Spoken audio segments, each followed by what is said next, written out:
while since I've done a reading vlog for a couple of reasons.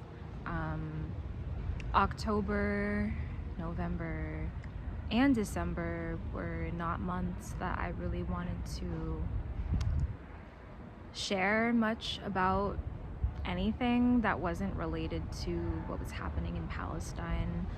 And by the time I post this, honestly, there is probably still going to be occupation and genocide happening in Palestine, as well as other parts of the world that are experiencing the effects of US and just Western colonization and imperialism, right?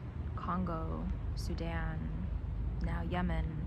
So those months I just didn't really feel like using my platform to talk about myself, and I also wasn't reading because I was just trying to educate myself about what was happening and use my energy to gather my friends and community and attend a couple actions.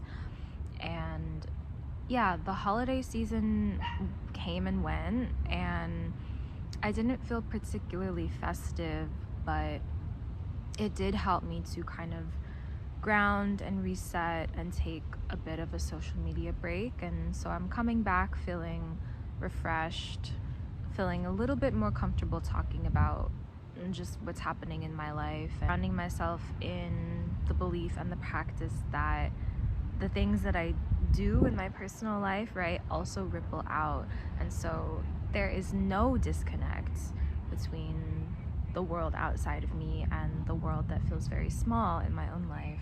With that, I'm just trying to be more mindful of everything I consume, everything I put out on the internet, the way that I gather with friends and community, and we're all just trying to live with more integrity because, you know, social media has been so integral for our education and spreading awareness about so much of the violence happening internationally, within our own, you know, borders, all of these things. But it can become a bit counterproductive, in my opinion, if it only stays in the social media sphere. And so that's why it's so important to talk to friends, talk to people that aren't your friends, right? Talking to people in different generations and different social circles so that everyone is aware of what's going on.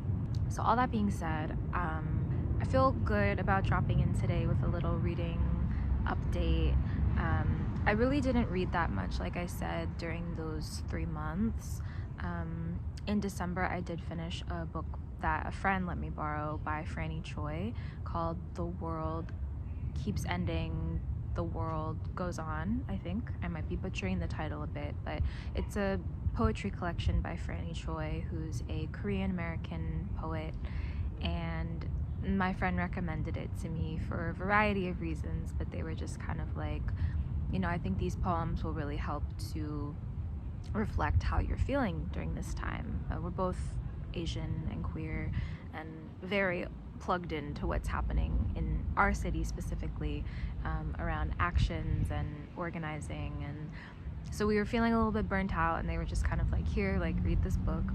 And I loved it. It was the first compilation by Franny Choi that I had ever read, and there were so many poems that I wrote down because I loved the titles, I loved the content as well. And yeah, I just really enjoyed the way that Franny Choi brings in the trauma in her Korean lineage, specifically like the women in her family, right, talking about war and occupation, and she pretty explicitly and almost effortlessly like ties that in with struggles for Black liberation in America here on Turtle Island. And like, I'm pretty sure her partner is Black American. And yeah, I just really enjoyed that like intersection of identities, and yeah, how mindfully she just weaves all of those things together.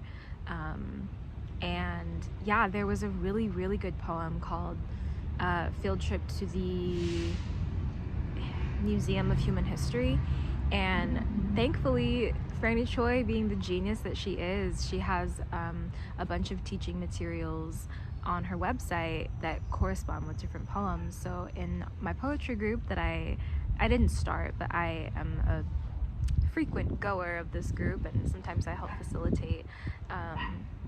We actually did the exercise associated with that poem and then read the poem, and so it was just a really like cool way to tie in what I've been reading and share that with my community, and use that poem, which is drawing on like speculative fiction and a world beyond, you know, systemic violence. Like, it was just a really good exercise in communal dreaming, especially as we're all feeling the heaviness and a bit of the helplessness when it comes to violence.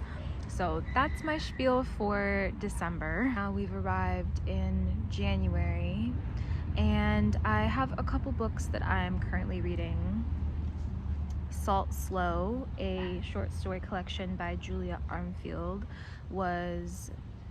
I think it was recommended by my Storygraph because I was looking at short story compilations and some queer themes as well, and I think I forgot that it was going to be queer when the library like had it pulled for me, and I was just kind of like, oh, like I don't remember requesting this, but I'm really enjoying it. I feel like short story compilations are always really helpful for me when I've been in a bit of a reading slump, because the stories are short. They help to stretch my attention span excuse me, gradually, and it's just good for all of my mutable astrology placements to kind of bounce between different themes and not be too confined to one style or one setting, or a set of characters.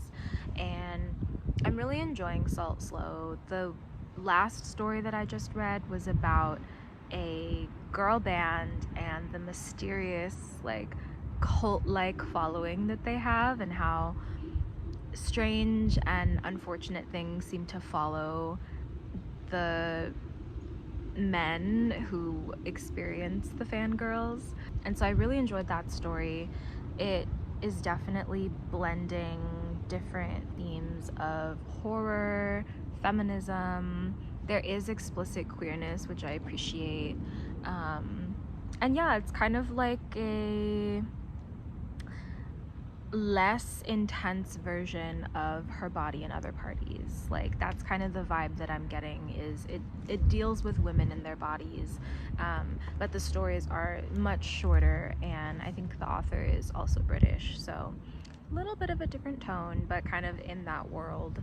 And I also started reading Being Ace, which is an anthology by asexual authors, and it spans from YA, I think there's also some sci-fi, and just so many different genres of asexual characters written by asexual authors or people on the ace spectrum. So that's what I'm currently reading.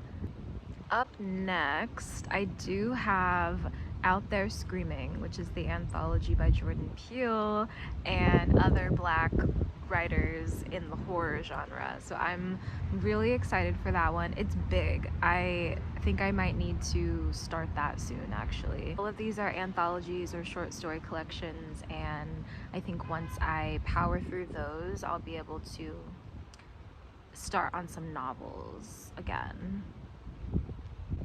As I'm saying this, I just remembered I also started reading The Rain Heron by are.na, and it's so funny. I rarely read books by men, like, if I can help it. And I just, everyone I read is so queer. I was like, oh, Robbie or not, like, duh, that's like a queer person. It is not. It was written by a cis straight man. I'm really enjoying it. I'm like 60% of the way done, and I kind of put it on pause so that I could start my short stories. But that is a really interesting book that deals with myth, fantastical creatures, the relationships that humans have with these creatures, as well as the land. And it talks about war and just like violence and like military strategy, and how insidious it can be even when it's not explicitly violent. So I'm really enjoying that story. It's told in 3 or 4 parts. I'm not sure. I'm only on the 3rd part. But yeah, I'm enjoying that one a lot, and it is nice to have a bit of magical realism in there to just, again, stretch my brain's capacity for reading comprehension.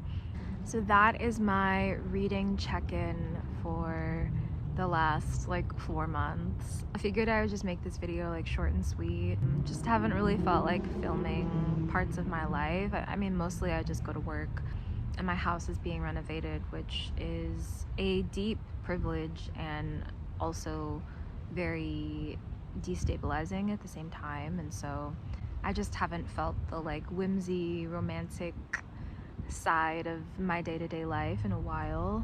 But I'm taking my lunch out in the sun. It's so warm and beautiful outside. I find that if I take my lunch inside, it just really makes it difficult to get out of work mode even when I get home. But to just sit in the sun and unplug or get to work on a creative project like a vlog or just read, that makes such a difference in breaking up the monotony of capitalism. And yeah, I'm so grateful for the sun, grateful for warmth, and I feel that January and February are going to be months for abundant love. I'm just feeling so tender these days and feeling really grateful that I can have heart-to-heart conversations with the people in my life, and yeah, that we're all doing what we can to make life easier for the people we care about, as well as the people who exist beyond our social knowing. You know, I think that's something that's brought me and my friends together a lot over the past few months, is I'm just gravitating towards the people that give a fuck. You know, it was really disheartening in specifically November and December when I saw a lot of my white friends just not speak up about what was happening and what is happening, specifically in Palestine, but as well as all the other areas that I mentioned earlier. Like, I think I was just looking for a bit of recognition, a bit of humility, a bit of compassion, and I didn't get that from a lot of the white folks that I'm either friends with or just like in community with tangentially. And yeah, that definitely took a toll on just like my sense of optimism for the community that I'm in. Like, it's just hard to feel good about anything when you're watching people make conscious choices to bypass violence, and that's unacceptable to me. So yeah, I countered that by just feeling really good about the people that I'm choosing to be close with. So that's my check-in, and I hope, yeah, you take care of yourself and that all is well. And I will see you in a video soon. Bye.